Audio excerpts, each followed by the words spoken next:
ಪೂರ್ಣಿ ಹೆಸರನ್ನ notice board ಮೇಲೆ ಹಾಕಿದ್ದಾರೆ ಅಂತ ಸರ್ಸು ನೆನ್ನೆನೆ ಹೇಳಿದ್ಲು. ಅದನ್ನ ಹೇಳ್ಕೊಳಕ್ಕಾಗದೆ ಪಾಪ ಒದ್ದಾಡ್ತಾ ಇದ್ಲು. ಅದಕ್ಕೆ ಫಸ್ಟ್ ಹೋಗಿ ಅವಳ ಫೀಸ್ನ ಕಟ್ಬಿಟ್ಟು ಬಂದ್ಬಿಟ್ಟೆ. ಇದನ್ನ ಅವಳಿಗೆ ಹೇಳ್ಬಹುದಿತ್ತಲ್ಲ. ಬೇಡ ಅಮ್ಮ, ನಾನು ದುಡಿತಾ ಇದ್ದೀನಿ ಅಂತ ಅವಳಿಗೆ ಗೊತ್ತಾದ್ರೆ ಅವಳು ನಾನು ಕೆಲಸ ಮಾಡ್ತೀನಿ ಅಂತ ಹೊರಟ್ಬಿಡ್ಬೋದು. ನಾನಿದ್ದೀನಲ್ವಾ, ನಾನು ಎಲ್ಲ ನೋಡ್ಕೋತೀನಿ. ನೀನು ಅವಳಿಗೇನು ಹೇಳ್ಬೇಡ. ಮತ್ತೆ ನಿನ್ ಫೀಸು? ಅಮ್ಮ, ನಾನ್ ಮೆರಿಟ್ ಸ್ಟೂಡೆಂಟು. ಈ ತಿಂಗಳು ಅಲ್ದೆ ಹೋದ್ರು ನೆಕ್ಸ್ಟ್ ತಿಂಗಳು ಕಟ್ತೀನಿ ಅಂತ ಧೈರ್ಯವಾಗಿ ಹೇಳ್ಬೋದು. ಅಷ್ಟರಲ್ಲಿ ನನ್ ಸಂಬಳ ಬಂದಿರತ್ತಲ್ವಾ, ಅವಾಗ ಕಟ್ಬಿಡ್ತೀನಿ. ನೀನು ನನ್ ಮಗಳು, ನನ್ ಬಲ ಕಣೆ. ನನ್ ಕಾವೇರಿ ಧೈರ್ಯವಂತೆ, ಬುದ್ಧಿವಂತೆ, ಎಲ್ಲಾನು ಎದುರಿಸ್ತಾಳೆ. ಏನಮ್ಮ ಇನ್ನು ಹಾಗೆ ನೋಡ್ತಾ ನಿಂತಿದ್ಯಾ? ನನಗೆ ತುಂಬಾ ಹೊಟ್ಟೆ ಹಸಿವಾಗ್ತಾ ಇದೆ. ನೀನು ಹೋಗಿ ಊಟಕ್ಕೆ ರೆಡಿ ಮಾಡು, ನಾನು ಫ್ರೆಶ್ ಅಪ್ ಆಗಿ ಬರ್ತೀನಿ. ಹೋಗಮ್ಮ. ಅಯ್ಯೋ ಹೋಗಮ್ಮ, ಹೋಗು.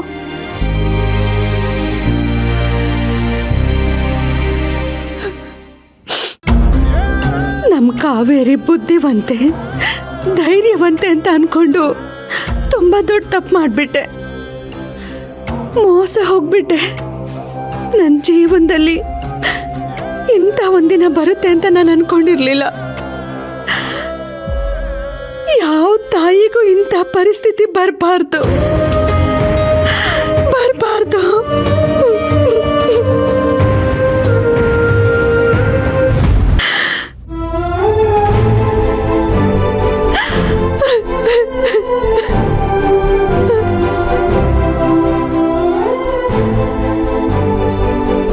ಅಮ್ಮ, ಇನ್ನು ಎಷ್ಟೊತ್ತು ಅಂತ ಹೀಗೆ ಅಳ್ತಾ ಕೂತಿರ್ತೀಯ? ಇದ್ರಿಂದ ಹೊರಗೆ ಬಾರಮ್ಮ. ಹೇಗೆ ಬರ್ಲಿ ಪೂರ್ಣಿ? ನಮ್ ಕಾವೇರಿ ನಾನು ತುಂಬಾ ನಂಬಿದ್ದೆ ಕಣೆ. ಹೆತ್ ಮಕ್ಕಳನ್ನ ನಂಬೋದು ತಪ್ಪೇನೆ. ನಿನ್ ತಪ್ಪಲ್ಲಮ್ಮ. ನಿನ್ ನಂಬಿಕೆನ ಅವಳು ಸ್ವಾರ್ಥಕ್ಕೆ ಬೆಳೆಸ್ಕೊಂಡ್ಲು, ಅದು ತಪ್ಪು. ಎಲ್ರ ಮುಖಕ್ಕೂ ಮಸಿ ಬಳ್ದು ಹೋಗ್ಬಿಟ್ಲು. ಅಂಥವಳ ಬಗ್ಗೆ ನೀನ್ ಯಾಕಮ್ಮ ಇಷ್ಟೊಂದು ಅಳ್ತಿದ್ಯಾ? ಮರ್ತ್ ಬಿಡು. ಮರೆಯಕ್ಕಾಗಲ್ಲ ಪೂರ್ಣಿ. ಇದ್ರಲ್ಲಿ ನನ್ ತಪ್ಪು ಇದೆ. ಅಪ್ಪ ಇಲ್ದಿರೋ ಮಕ್ಕಳನ್ನ ಜೋಪಾನವಾಗಿ ಕಾಪಾಡ್ಬೇಕಿತ್ತು. 9 ತಿಂಗಳು ಮಕ್ಕಳನ್ನ ಹೊಟ್ಟೆಲ್ ಹೋದ್ರೆ ಮಾತ್ರ ತಾಯಿ ಆಗಲ್ಲ. ಗಂಡನ ಮನೆಗೆ ಹೋಗೋವರೆಗೂ ಆ ಮಕ್ಕಳನ್ನ ಜೋಪಾನವಾಗಿ ಕಣ್ರೆಪ್ಪೆಲ್ಲಿ ಇಟ್ಕೊಂಡು ಕಾಪಾಡ್ಕೋಬೇಕು. ಆದ್ರೆ ಆ ವಿಷಯದಲ್ಲಿ ನಾನು ಸೋತೋದೆ ಕಣೆ, ಸೋತು ಹೋದೆ. ಅವಳು ನಿನ್ ಫೀಸ್ ಕಟ್ಟಿದ್ದನ್ ಮುಚ್ಚಿಟ್ಲು, ದಿನಸಿ ಅಂಗಡಿ ಸಾಲ ತೀರ್ಸಿದನ್ ಮುಚ್ಚಿಟ್ಲು, ಯಾರೋ ಅವಳನ್ನ ಹೊಡ್ಸಿದ್ರಲ್ಲ ಅದನ್ನ ನಮ್ಮಿಂದ ಮುಚ್ಚಿಟ್ಲು, ಎದು ಮಾಡಿದ ದ್ರೋಹ ಮುಚ್ಚಿಟ್ಲು, ನಿನ್ ಗಂಡನ್ ಬಗ್ಗೆ ಮುಚ್ಚಿಟ್ಲು. ಒಳ್ಳೇದ್ ಮಾಡ್ತಿದ್ದೀನೇನೋ ಭ್ರಮೆಯಲ್ಲಿ ಯಜಮಾನಿಕೆ ಮಾಡ್ತಾ ಎಲ್ಲ ವಿಷಯನೂ ಮುಚ್ಚಿಟ್ಲು. ಅದೇ ಅವಳ ಸ್ವಭಾವ ಆಗೋಯ್ತು. ಕೊನೆಗೆ ಅವಳು ಬಸರಾಗಿದ್ದನ್ನು ಮುಚ್ಚಿಟ್ಬಿಟ್ಲು. ಇದೆಲ್ಲ ಆಗಿದ್ದು ನನ್ನಿಂದ ಪೂರ್ಣಿ, ನನ್ನಿಂದ. ಹಗ್ಗ ಕೊಟ್ಟು ಕೈ ಕಟ್ಟಿಸ್ಕೊಂಡ್ರು ಅಂತಾರಲ್ಲ, ಹಾಗಾಗೋಯ್ತು. ನಾನೇ ಅವಳು ಕೈಗೆ ಯಜಮಾನಿಕೆ ಕೊಟ್ಟು ನನ್ನ ಕೊರಳಿಗೆ ಹುರುಳು ಹಾಕಿಸ್ಕೊಂಡ್ಬಿಟ್ಟೆ. ಅಮ್ಮ, ಇನ್ನು ನಿಂದೆ ತಪ್ಪು ಅಂತ ಹೀಗೆ ಕೊರಗ್ತಾ ಇರ್ಬೇಡ. ಅವಳಲ್ಲಿ ನಮ್ಮನ್ನ ಮರ್ತು ಶ್ರೀಮಂತಿಗೆ ದಿಮಾಕಲ್ಲಿ ಮೆರಿತಾ ಇರ್ತಾಳೆ. ಪ್ಲೀಸ್ ಅಮ್ಮ, ಈ ಗುಂಗಿಂದ ಹೊರಗಡೆ ಬಾ. ನೀನ್ ಹೀಗೆ ಮನೇಲಿ ಅಳ್ತಾ ಕೂತಿದ್ರೆ ನಿಂಗೆ ಇದರಿಂದ ಹೊರಗೆ ಬರಕ್ ಆಗಲ್ಲಮ್ಮ. ಎದ್ದು ಹೊರಗಡೆ 4 ಹೆಜ್ಜೆ ಓಡಾಡಿದ್ರೆ ಮನಸ್ಸು ಹಗರ ಆಗತ್ತೆ. ಬಾ ಅಮ್ಮ, ನಮಗೂ ಜೀವನ ಇದೆ, ನಾವು ಬದುಕ್ಬೇಕಲ್ವಾ? ಬಾ ಅಮ್ಮ, ಹೇಳು. ಬಾ ಅಮ್ಮ, ಬಾ. ಅಪ್ಪ, ಅಪ್ಪ, ಅಪ್ಪ. ಕಾತಿ, ಯಾಕೆ ಬೆಳಿಗ್ಗೆ ಹೀಗೆ ಕಿರ್ಚಾಡ್ತಾ ಇದ್ಯಾ? ನನಗೆ ನಿಮ್ ತರ ಸೈಲೆಂಟ್ ಆಗಿ ಟ್ರೆಂಡಿಂಗ್ ನ್ಯೂಸ್ ಮಾಡೋದಕ್ ಬರಲ್ಲ, ಅದಕ್ಕೆ. ಕಾತಿ, ಮತ್ತೆ ನನಗೂ ಅದನ್ನ ಮಾತಾಡೋದಕ್ಕೆ ಇಷ್ಟ ಇಲ್ಲ. ನಾನು ಇಲ್ಲಿ ಬಂದಿರೋದು ಪ್ರೀತು ವಿಷಯ ಮಾತಾಡೋದಕ್ಕೆ. ಏನಾಯ್ತು? ಪ್ರೀತು ಇನ್ನೂ ಬಂದಿಲ್ವಾ? ಬಂದಿದ್ರೆ ನಾನು ಏನಕ್ಕೆ ಈ ತರ ಕಿರ್ಚಾಡ್ಕೊಂಡಿರ್ತಿದ್ದೆ?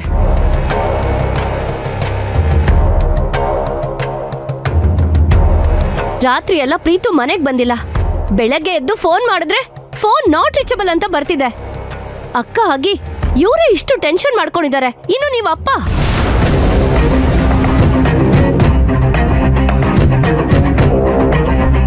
ಆರಾಮಾಗಿ ಎದ್ದು ಬಂದು ಯಾಕೆ ಏನು ಅಂತ ಕೇಳ್ತಿದ್ದೀರಲ್ಲ ಇದಕ್ ನಾನು ಏನ್ ಹೇಳ್ಬೇಕು ಅಂತಾನೆ ಅರ್ಥ ಆಗ್ತಿಲ್ಲ.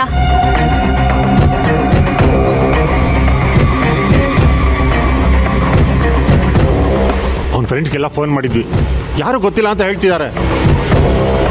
ಈಗ ಅವ್ನ ಫೋನು ನಾಟ್ ರೀಚಬಲ್ ಬರ್ತಿದೆ. And one more thing, night ಏನು ಹೇಳಿದ್ರಿ ನೀವು?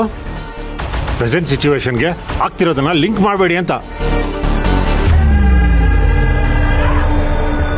ಈಗ ನಡೀತಿರೋದೆಲ್ಲ ನಾವು ಲಿಂಕ್ ಮಾಡ್ತಿರೋದಾ, ಅದಾಗೆ ಲಿಂಕ್ ಆಗ್ತಿರೋದಾ?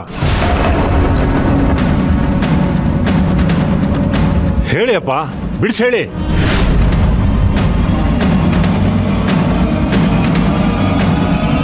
ರಾತ್ರಿ ಆದ್ರೂ ಅವ್ನ್ ಮನೆಗ್ ಬಂದಿಲ್ಲ ಅಂತ ಹೇಳಿದ್ರು ನೀವ್ ಸ್ವಲ್ಪನೂ ತಲೆನೇ ಕೆಡಿಸ್ಕೊಂಡಿಲ್ಲ.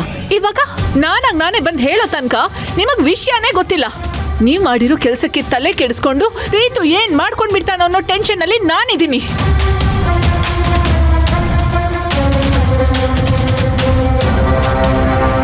ಒಂದ್ ವಿಷಯ ನೆನ್ಪಿರ್ಲಿ, ನನ್ ತಮ್ಮಂಗೆ ಏನಾದ್ರೂ ಹೆಚ್ಚು ಕಡಿಮೆ ಆದ್ರೆ ನಾನ್ ಸುಮ್ನೆ ಬಿಡಲ್ಲ.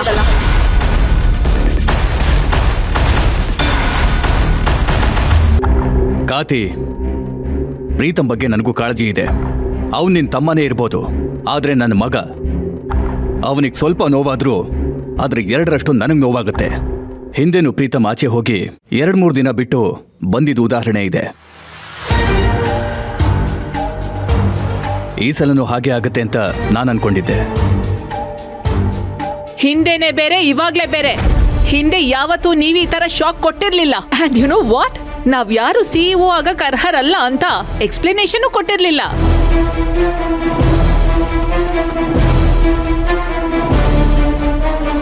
ಅದ್ರಿಂದ ನಮಗೇನಾಗಿದ್ಯೋ ಅದನ್ನ ಬಿಟ್ಬಿಡಿ. ಆದ್ರೆ ಅವನಿಗೆ ಎಷ್ಟು ನೋವಾಗಿರುತ್ತೆ ಅಂತ ನೀವ್ ಯಾವತ್ತಾದ್ರೂ ಯೋಚನೆ ಮಾಡಿದೀರಾ? ಈ ಕಾವೇರಿನ ತಲೆ ಮೇಲೆ ಕೂರಿಸ್ಕೊಂಡು ಅವನ ಬಗ್ಗೆ ಏನ್ ಹೇಳಿದ್ರಿ? ನೆನಪಿದ್ಯಾ ನಿಮ್ಗೆ?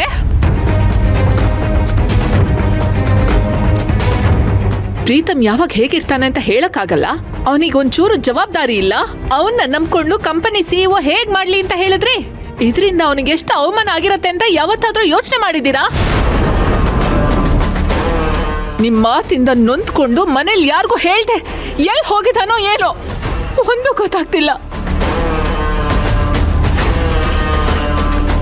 ಪ್ರೀತಮ್ ಎಷ್ಟು ಸೆನ್ಸಿಟಿವ್ ಅಂತ ನಿಮ್ಗೂ ಗೊತ್ತು, ಆದ್ರೂ ಸುಮ್ನೆ ಇದ್ದೀರಾ.